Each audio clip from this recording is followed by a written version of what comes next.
Alright guys, welcome back to another video. It's your man Jay Will. So this time for the Redmi 5 Plus to take on the Galaxy S9 Plus in a blind camera test. So you comment down below which one you like, A or B.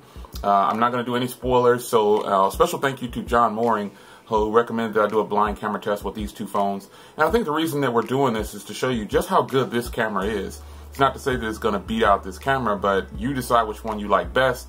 And then you'll be surprised at which one you think is the better overall.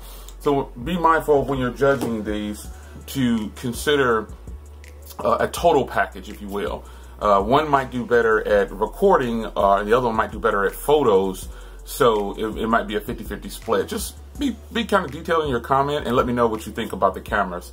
And again, no spoilers. I'll reveal later on, but I think you're going to be surprised at how the footage comes out. So here we go. Let's do it.